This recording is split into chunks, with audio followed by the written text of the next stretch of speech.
Se abre la audiencia pública en el expediente número 3973 de este año, formado por apelación directa de sentencia de amparo en la acción constitucional promovida por Compañía Minera El Cóndor, Sociedad Anónima, en contra del juez quinto de primera instancia civil del Departamento de Guatemala. El señor secretario de esta Corte dará lectura a la parte conducente de las consideraciones y la parte resolutiva del fallo apelado y efectuará las advertencias correspondientes para la presente audiencia. Tiene la palabra el señor secretario. Gracias, señor presidente. Figura como acto reclamado en esta acción la sentencia fechada el 1 de diciembre de 2014, dictada por la juez quinto de primera instancia del ramo civil del Departamento de Guatemala, que declaró con lugar la demanda y como consecuencia condenó a la compañía minera El Cóndor, Sociedad Anónima, al pago de la cantidad adeudada más intereses dentro del juicio ejecutivo identificado con el número 1046-2014-721. La Sala Quinta de la Corte de Apelaciones del Ramo Civil y Mercantil, constituida en Tribunal de Amparo en su sentencia de primer grado fechada el 16 de mayo de 2016, consideró: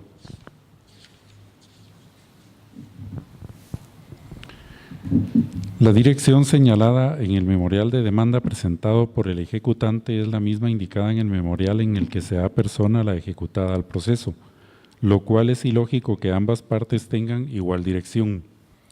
La abogada se contradice en el lugar de su oficina profesional porque en el memorial en el que comparece al proceso la ejecutada se consigna la dirección de su bufete profesional y en el que comparece en esta instancia señala otra dirección, empero ella aclara que esa no es su sede profesional y dice que esa es la que tiene registrada ante el Colegio de Abogados. En aquel memorial no hace salvedad alguna, lo que permite inferir que no puede ser cierto lo que afirma. Estos hechos se comprueban con la declaración jurada de Francisco Alejandro Quiñones Midens, quien afirma que no contrató a la abogada citada y que no firmó el escrito de la demanda, y se robustece con que ella no pudo comprobar los servicios que prestó. Asimismo, se concluye que si el representante legal de la entidad no podía firmar en la demanda, tenía que nombrar un mandatario judicial para que se apersonara al proceso, como lo estipula la ley del organismo judicial, artículo 188, pues la abogada no podía hacerlo a ruego de la entidad.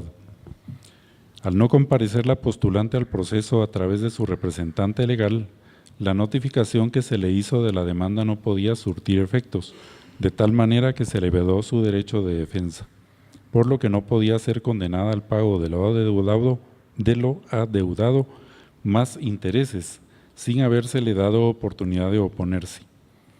Para reparar estas violaciones al debido proceso, la autoridad impugnada debe anular las actuaciones desde que se incurrió en el vicio y retrotraerlas al momento inmediatamente anterior al de la notificación, por medio de la cual se emplazó a la postulante, dejando sin efecto lo actuado con posterioridad. Con el propósito de reponer las actuaciones, la autoridad impugnada debe practicar nueva notificación de la demanda en el lugar señalado por la postulante en el presente amparo y continuar con la prosecución del proceso de conformidad con la ley. Esta sala estima que la autoridad impugnada actuó con la buena fe característica de los actos jurisdiccionales, por lo que la exonera del pago de costas al considerarse que el amparo debe ser declarado procedente de conformidad con el artículo 45 de la Ley de Amparo, Exhibición Personal y de Constitucionalidad. Con esos argumentos, el Tribunal de Primer Grado declaró, otorga el amparo planteado por Compañía Minera El Cóndor, Sociedad Anónima, a través de su gerente operativo y representante legal Gunter Josué Francisco Estayuc Tamayac, y en consecuencia restituye a la postulante en la situación jurídica afectada, para lo cual las actuaciones deben de quedar en suspenso a partir de la notificación por medio de la cual se emplazó a la postulante y se debe dejar sin efecto lo actuado con posterioridad. Con el propósito de reponer las actuaciones, la autoridad impugnada debe practicar nueva notificación de la demanda en el lugar señalado por la postulante en el presente amparo y continuar con la prosecución del proceso. Ordena a la autoridad impugnada resolver conforme a derecho y a lo aquí considerado, respetando los derechos y garantías de la postulante, bajo apercibimiento de imponer la multa de 500 quetzales a la juez en caso de no acatarlo resuelto dentro del plazo de 3 días siguientes de haber recibido la ejecutoria y sus antecedentes, sin perjuicio de las demás responsabilidades legales correspondientes. No se condena en costas a la autoridad impugnada. De conformidad con lo que establece el artículo 67 del Acuerdo 1-2013 de la Corte de Constitucionalidad, quien haga uso de la palabra en esta audiencia deberá dirigirse directamente al tribunal, expresar sus alegaciones en forma oral de conformidad con el objeto de la vista pública previsto en el artículo 61 del citado acuerdo y no dar lectura a ningún documento salvo que para ello cuente con autorización previa del señor presidente. Deberá concretarse al asunto planteado, ser breve, conciso y preciso en su exposición. Para la exposición de alegaciones, cada una de las partes intervinientes cuenta con un tiempo máximo de 15 minutos. Es todo, señor presidente. Pueden hacer uso de la palabra en esta audiencia. Tercero interesado en el amparo, apelante y requiriente de la vista pública. Señor Carlos Fernando Rivers Sandoval, quien actúa con el auxilio del señor abogado don Juan Ignacio Calzada Vizcaíno, a quien dejamos en el uso de la palabra. Muchas gracias, señor presidente. Señores magistrados, muy buenos días. Procedo a evacuar la vista pública como tercero interesado de la siguiente forma. Haré 6 exposiciones a nivel de justicia constitucional por las cuales el amparo no es procedente, con sus diferentes incisos y apéndices, para hacer conclusiones finales antes de que venza el plazo que se me ha otorgado. El primer argumento es incumplimiento del presupuesto procesal para el recurso de amparo o la acción de amparo planteada por parte de Compañía Minera El Cóndor. La primera argumentación corresponde a falta de definitividad de conformidad con el artículo 19 de la Ley de Amparo, Exhibición Personal y Constitucional, y que dice que para que proceda la acción de amparo deben agotarse todos los recursos ordinarios, judiciales y administrativos. El acto reclamado lo es, como lo señaló el señor secretario, la sentencia del juicio ejecutivo. Contra la sentencia del juicio ejecutivo específicamente caben los recursos de apelación y el recurso de revisión por juicio ordinario posterior. La parte amparista no ejercitó ninguno de esos 2 recursos, por lo que se supone la aceptación tácita del contenido de la sentencia. La sentencia fue de conocimiento del amparista el mismo día en que ésta fue notificada en su sede social, que es el 17 de diciembre del año 2014. Eso lo fue a través de un correo electrónico que dicen ellos fue enviado a los accionistas sobre el particular, más sin embargo ese correo electrónico fue copiado al gerente general de la empresa, Francisco Alejandro Quiñones Midense, y al señor Gunter Estacuita Mayac. El Tribunal de Amparo, en primera resolución, habiendo conocido el amparo, lo suspendió en forma definitiva con buen criterio, aplicando este argumento, y el Ministerio Público confirmó el mismo también. Segundo argumento de incumplimiento de presupuestos procesales, falta de legitimación activa. En la escritura de constitución de Compañía Minera El Cóndor, efectuada el 2 de diciembre del año 1997 por medio del notario Pedro Leonel Brolo, en la cláusula 30 se indica taxativamente quiénes son los representantes legales de la entidad. Y dice que son el presidente del Consejo de Administración, que es el señor James Edward Rabanak, de nacionalidad estadounidense. En su caso, el administrador único, que no existía en esta empresa, y el gerente general Francisco Alejandro Quiñones Midense. No existe en dicha escritura ni en sus modificaciones ninguna cláusula que faculte a cualquier otra persona como representante legal de la entidad Compañía Minera El Cóndor. El nombramiento del gerente general al momento de interponerse el amparo estaba vigente y por lo tanto el señor Quiñones Midense es quien debería haber sido el que interpone el amparo. Sin embargo, el amparo fue interpuesto por el señor Estacuy Tamayac como gerente operativo, cargo que no tiene, de conformidad con la escritura constitutiva, representación legal, por lo que hay falta de legitimación activa. Tercer argumento de falta de presupuestos procesales en la justicia constitucional, falta de temporalidad en base a una presunción grave. El amparo fue presentado ante el Juzgado Penal de Faltas de turno. El escrito de interposición contiene 2 sellos de recepción. El primero de ellos dice que se recibe el 17 de enero del año 2015, el cual después es tachado, y eso consta en el amparo correspondiente.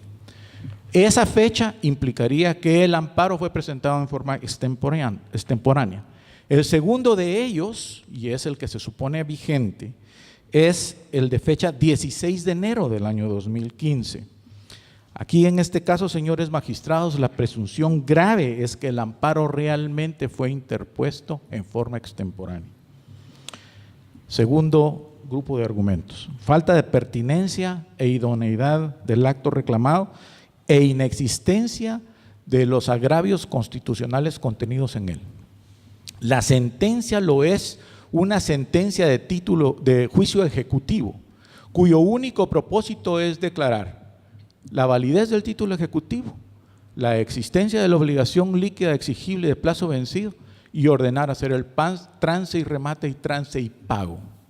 Los agravios ese es un acto propio, íntimo, exclusivo del juzgador. Ese acto procesal no contempla en sí mismo violaciones constitucionales de ninguna naturaleza. Los agravios que menciona el amparista incongruentemente con el acto reclamado se refieren a que no fueron adecuadamente notificados de la primera resolución o del emplazamiento, cuando esta resolución se dio perfectamente en la sede social de la empresa, como consta en las actuaciones procesales. La no interposición de los recursos correspondientes contra el acto reclamado implica el consentimiento tácito de dicha decisión y no puede ser sustituida por el Tribunal de Amparo en esa voluntad. Tercero, violación de derechos de defensa y audiencia y el principio de contradicción respecto a la integración del Tribunal de Amparo. Resulta, señores magistrados, que los originales magistrados titulares del Tribunal de Amparo cometieron un error de procedimiento y notificaron la sentencia en su proyecto sin que hubiera sido firmada por ellos mismos. Al haber expresado ellos opinión sobre el tema, tuvieron que excusarse y de hecho así lo hicieron. Entonces se llamó a que lo integraran los diputados suplentes, pero en este caso los diputados suplentes y ese nombramiento viola específicamente el acuerdo 62-2014 de la Corte Suprema de Justicia y sus reformas, que dice específicamente quiénes son los magistrados suplentes de cada sala y cómo debe ser esta integrada, y además distribuye según las habilidades y competencias de los magistrados electos por el Congreso sobre el particular. En este caso, señores, el Tribunal de Amparo de sustitución fue integrado inclusive por suplentes del área de derecho criminal y no civil, siendo para solo ese hecho suficiente para determinar que su integración está viciada. Adicionalmente, señores magistrados, debo indicarles que esta resolución de su integración, a pesar de la procuración que tuvo mi oficina sobre el particular, no fue conocida por este servidor hasta el momento de la notificación de la sentencia, vedándoseme el derecho de audiencia, contradicción y supervisión de que el tribunal hubiera estado correctamente integrado. Cuarto tipo de argumentos: exceso de facultades legales y alcances ilegítimos del Tribunal de Amparo. El objeto del amparo fundamentalmente es la suspensión del acto impugnado según dice la ley y la restitución de la garantía que hubiera sido violada. Sin embargo, el fallo emitido por el Tribunal de Amparo enmienda de oficio el procedimiento y todo lo actuado a partir de la primera notificación del emplazamiento, facultad que no le corresponde hacer sino a los jueces de la jurisdicción ordinaria. Es pues una incursión indebida del Tribunal de Amparo sobre la justicia ordinaria y que no tiene nada que ver con el acto reclamado. Existe suficiente jurisprudencia y fundamentos que por supuesto los señores magistrados deben de conocer y que se han desarrollado en el escrito que presentamos para la vista sobre este particular. Quinto argumento: fallo incongruente con las constancias procesales y contradictorio en sus efectos. Resulta que el fallo contempla en el inciso A del por tanto que todas las actuaciones quedan en suspenso a partir de la notificación del emplazamiento, dándole efecto positivo a la notificación del emplazamiento. Sin embargo, en el inciso, en la literal posterior, se afirma por el mismo tribunal en el por tanto que debe realizarse nueva notificación, dejando sin efecto la notificación que habían dejado con efecto en el inciso anterior. Adicionalmente, no se explican los agravios constitucionales en la decisión y no se analizan adecuadamente las constancias que obran múltiples en el proceso del conocimiento que tenían las partes, especialmente la ejecutada del proceso ejecutivo y su embargo. Sexto, errores sustanciales de razonamiento en la sentencia apelada. La sentencia en sus considerandos que leyó el señor secretario indica que existe obligatoriedad de los abogados para exigir mandato cuando debe de auxiliar un escrito ante una autoridad judicial.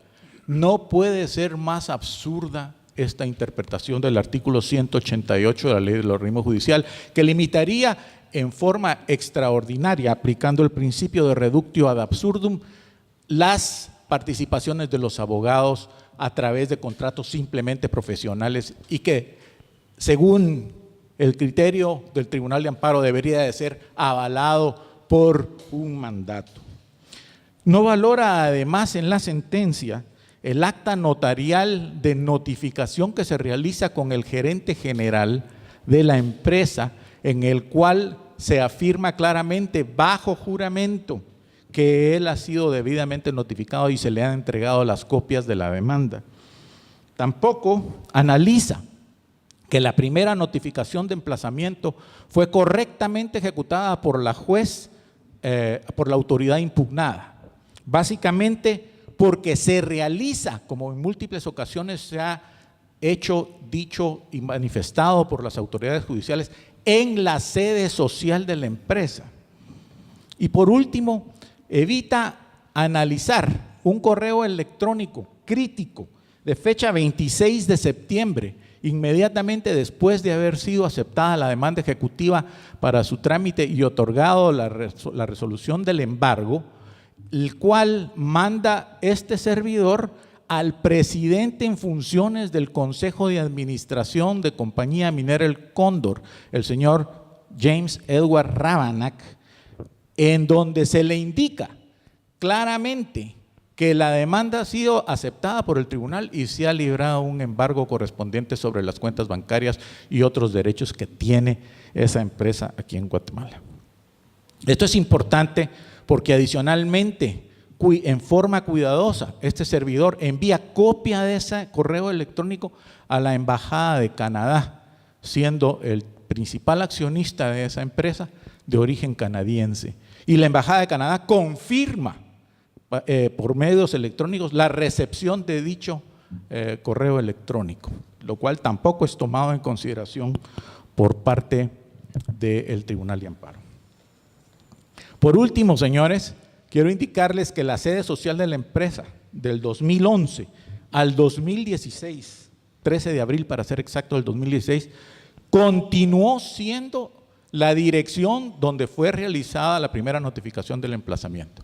Es decir, que Compañía Minera El Cóndor consintió esa dirección como la forma principal de realizar negocios en el país en forma comercial. En conclusión, queridos magistrados, si analizamos detenidamente la enorme cantidad, por lo menos la docena de graves errores que han existido en el trámite de este amparo, solo podemos llegar a la conclusión de que realmente tenemos un problema serio con autoridades judiciales y la interpretación del sistema de justicia constitucional a otro nivel diferente de esta honorable sala, por supuesto, y honorable corte, por supuesto. Y este rosario de incongruencias, errores judiciales y horrores judiciales solo se puede deber a una falta de capacidad extraordinaria o algún otro fenómeno cuasi jurídico. Es por lo tanto, queridos amigos y señores magistrados, que yo lamento mucho que tengamos que acudir para el cobro de honorarios profesionales realizados en forma legítima y adicionalmente contra una empresa cuya insolvencia había sido claramente manifestada desde inicios del 2012, que acudir para la defensa y cobro de los honorarios profesionales a través de procesos de amparo que afectan el tiempo de la Corte de Constitucionalidad cuando simplemente se arregla con la emisión de un cheque. Le Por lo informo tanto, que sí. tiene 2 minutos para concluir. Muchísimas gracias, favor. estoy terminando. Por lo tanto, solicito a la Honorable Corte de Constitucionalidad se revoque la sentencia apelada y se condene en costas a la amparista. Muchas gracias.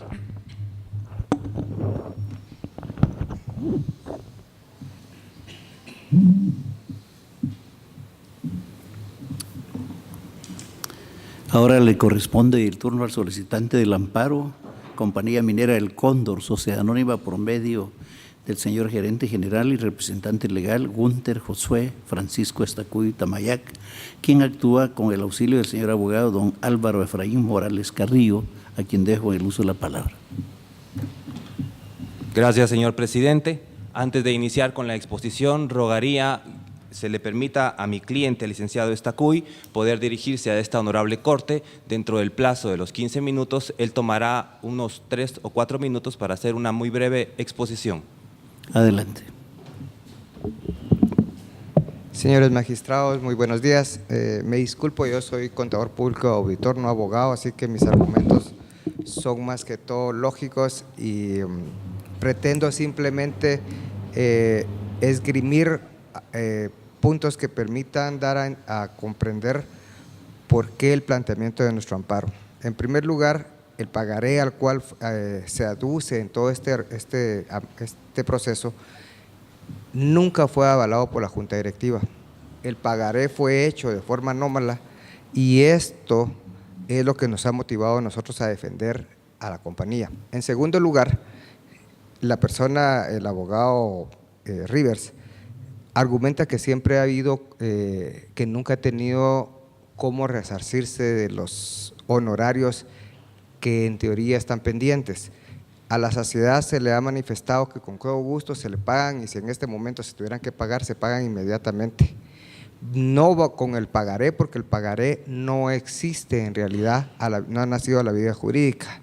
Aparte de eso, la compañía tenía depósitos de más de $100,000 a los cuales él pudo haber llegado y obtener y resarcirse los honorarios que él pretende, mas no así se dirige hacia la licencia, que es el mayor bien y activo y única forma por la cual existe la compañía.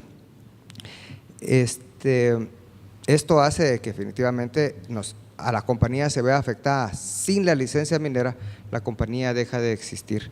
A tal punto ha sido esto, que nuestro actuar ha sido correcto, que al presentarnos al Ministerio de Energía y Minas, no le han permitido a él en ningún momento poder accesar a ser el dueño de dicha licencia que pertenece a la compañía.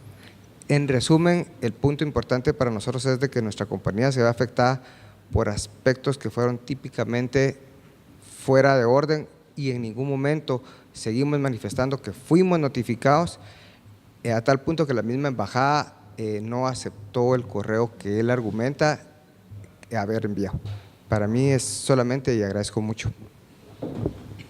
Honorables magistrados, señor secretario, representante del Ministerio Público, contraparte, público presente, muy buenos días.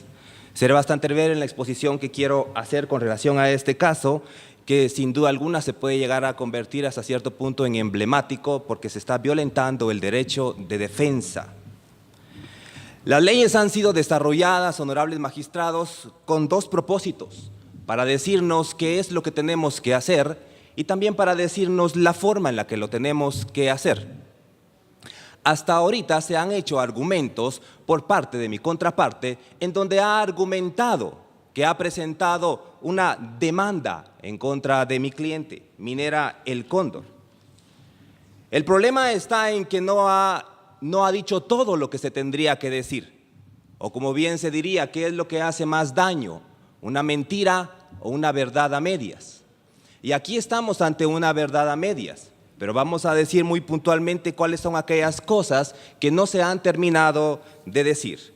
Lo primero, ha existido un excesivo abuso de confianza por parte, en este caso, de la contraparte, del licenciado Rivers, puesto que cómo se origina esta relación entre el licenciado Rivers y mi representada, en este caso, mi cliente, Compañía El Cóndor. Hace muchos años, en la confianza se le indica que él inicie todas las gestiones acá en Guatemala para poder constituir esta sociedad y poder obtener una licencia de explotación minera. Ese es el verdadero propósito con el que él empieza a surgir dentro de este proceso. Lo interesante es de que en la confianza a él se le permite tomar todas las decisiones, tanto administrativa como judicialmente, en todo lo referente a los trámites que se tienen que realizar. Incluso se menciona acá al señor Francisco Quiñones. Pero ¿quién es el señor Francisco Quiñones? Es un abogado que trabajó en su bufete, pero aparte de eso fue la persona que también él colocó como representante legal de esta empresa. Esas son aquellas cosas que no se dicen. ¿Por qué el señor Francisco Quiñones no está aquí? ¿Por qué en su momento el señor Francisco Quiñones incluso presenta una declaración jurada en la que dice que nunca contrató a la abogada que hizo o que redactó el memorial en el cual se daban por notificadas por todas las actuaciones del juicio ejecutivo? ¿Cómo nace también este famoso pagaré? El señor Rivers en un momento, sin duda alguna, indica que la empresa le tenía una deuda.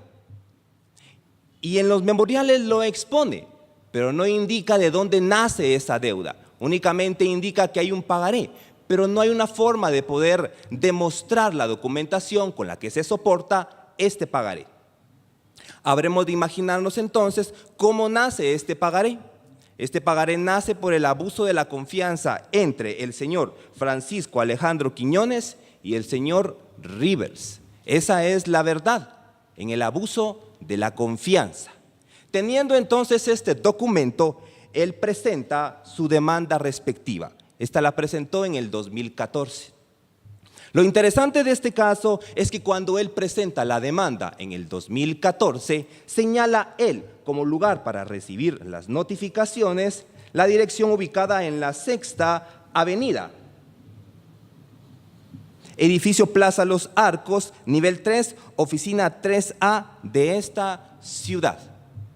Y cuando él indica que la contraparte puede ser notificada en otra dirección, incluso indica que desconoce del lugar en el que puede ser notificada. ¿Cómo entonces él puede desconocer el lugar en el que puede ser notificada si él ha sido el mandatario por varios años, si él ha tenido la administración por varios años? El punto es que no se le logra notificar en este caso a Minera El Cóndor y tiene que buscar una alternativa para que sí le puedan notificar. De esta cuenta aparece un memorial el cual es auxiliado por la abogada Gladys Verónica Ponce Mexicanos, pieza clave en la exposición de este caso. Ella presenta un memorial al juzgado que estaba tramitando el juicio ejecutivo, en el cual indica que está actuando bajo o con el auxilio, para el auxilio profesional del señor Francisco Alejandro Quiñones. Pero lo interesante de esto es que firma a ruego. No firma en este caso el representante legal. Pero en ese memorial indica que se van a aceptar todas las notificaciones que sean necesarias y que estén pendientes. El punto importante es, ¿y qué lugar señala para recibir notificaciones? 2 niveles abajo de donde está la oficina del señor Rivers, esa es la oficina que señala para recibir notificaciones. Pero después de esto, en la misma oficina que señala, cuando se notifica la sentencia, hay un dato importante. Y es que se le notifica la sentencia del juicio ejecutivo al señor Rivers y también a Minera El Cóndor en la misma oficina de él. En ambas oficinas notificaron la sentencia, lo cual es totalmente incongruente. Y ambas notificaciones las recibió él. ¿Cómo entonces nos pudimos enterar de esa notificación? Cuando se le pregunta a la licenciada Gladys Verónica de por qué lo auxilió al señor Quiñones, ella sencillamente indica que fue requerida verbalmente.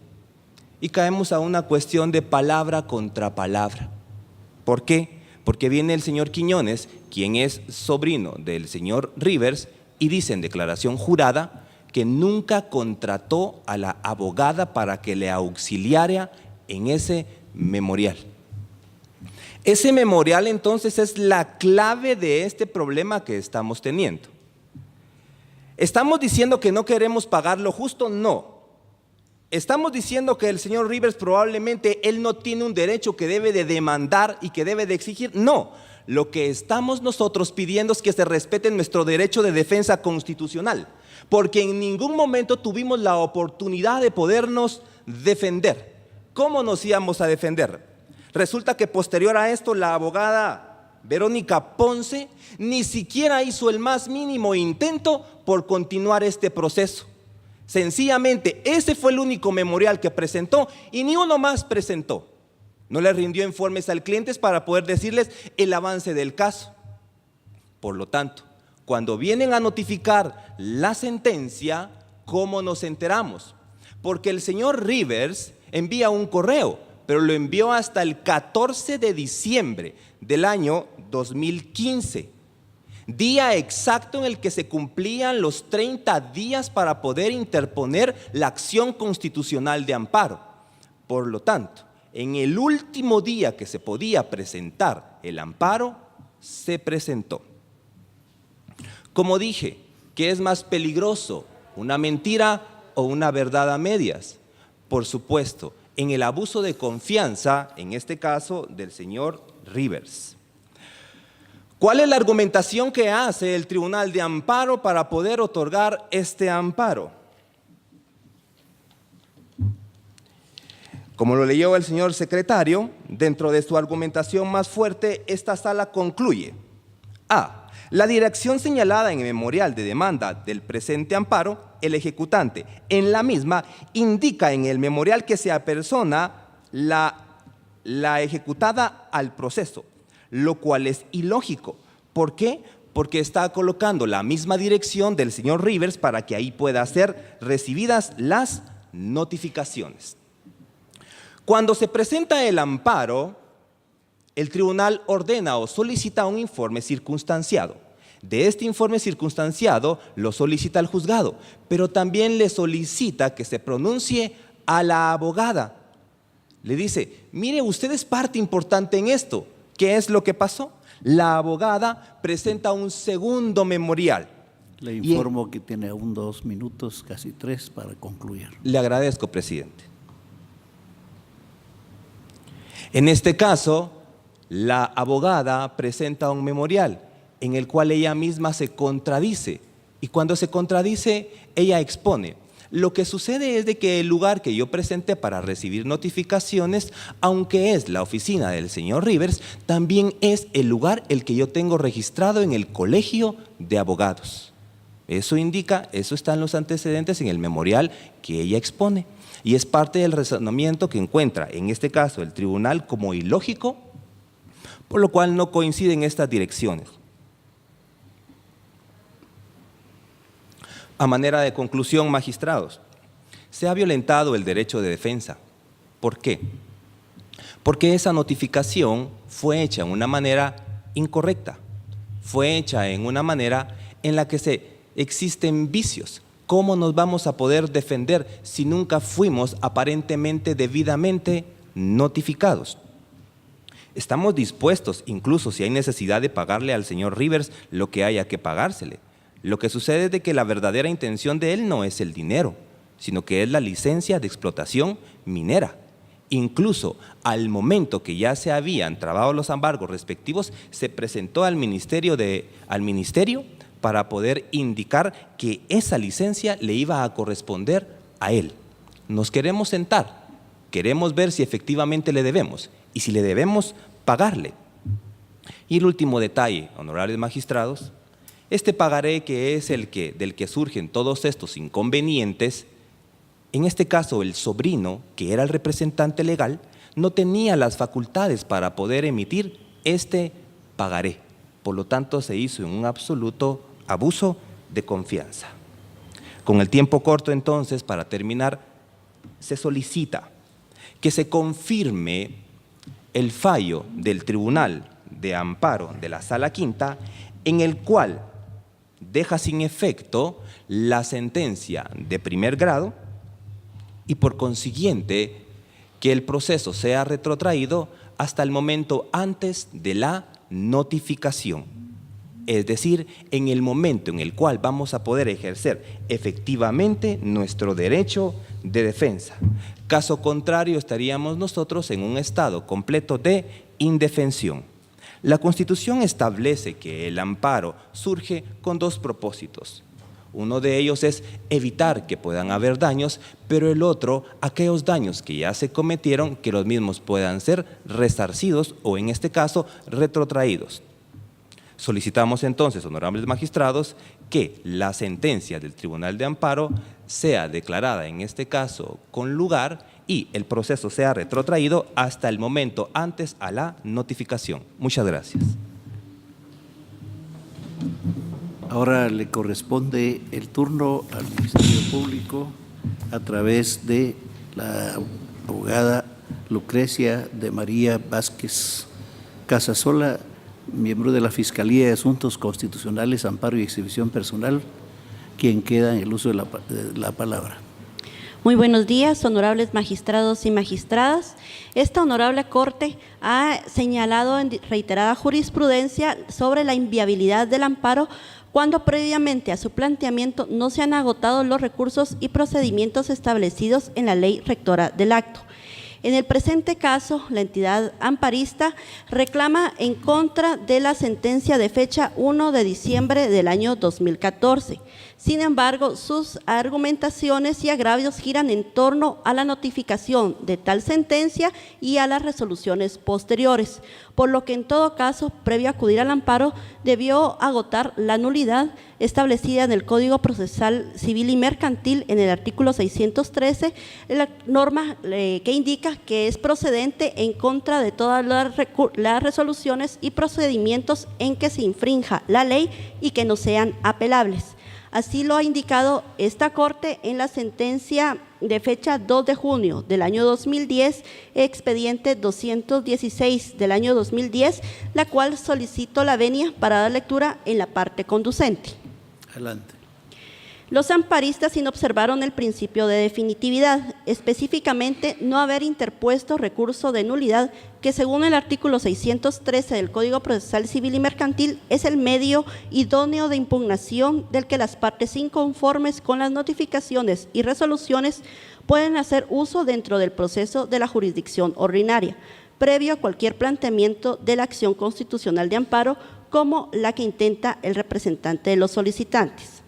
Este mismo criterio ha sido sostenido en los expedientes 1138 del año 2009 y 1178 del año 2010 respectivamente. Por lo que, al haber sido observado el presupuesto de definitividad contemplado en el artículo 10, inciso H y 19 de la Ley de Amparo, Exhibición Personal y de Constitucionalidad, este amparo deviene improcedente, por lo cual se solicita que sea declarado con lugar el recurso de apelación planteado, se revoque la sentencia venida en grado y se deniegue el amparo promovido, emitiéndose las restantes declaraciones que en derecho corresponde únicamente. Se concluye la presente audiencia.